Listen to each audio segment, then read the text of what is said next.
There's time to play now on the streets of Mogadishu.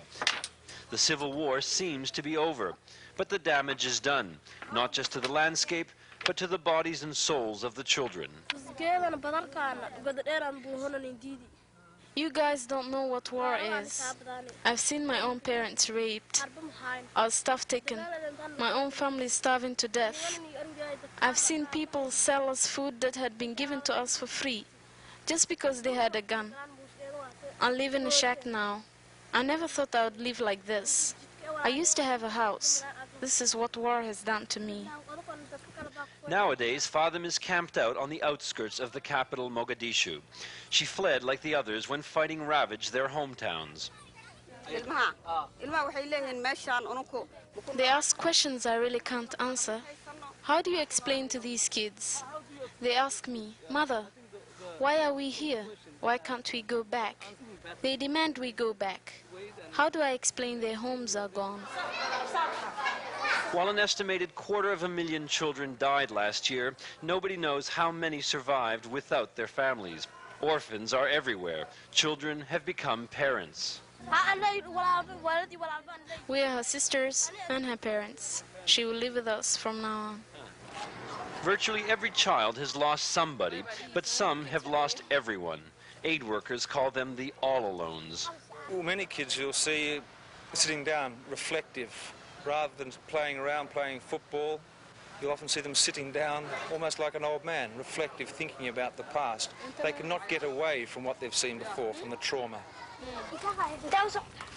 Aid groups have fought an uphill battle against hunger, with some success.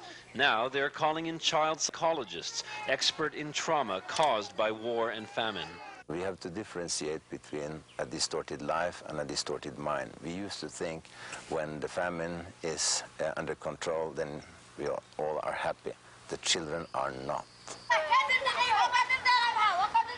With all they've been through, there's little time to recover. They have to grow up fast and start rebuilding Somalia from scratch. The war is no longer a problem, that's true. But we still have a different sort of problem. Because unless there's enough food and medicine, and unless the schools open up again, it will be a disaster. Aid groups and the Islamic organizations are increasing the number of makeshift classes to make students out of street waifs. Their inheritance has been taken away from them. What institutions, what industry, what universities they should have had to help them grow up are destroyed.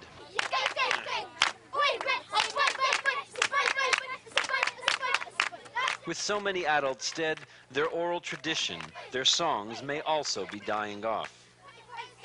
And one of the greatest losses I feel of this past year has been the loss of the older grandparents, great uncles, great aunties, those people who would normally help them learn of their history, of their culture, participate in their education and their development. They have heard more gunfire than folk songs. Their role models have often turned into killers.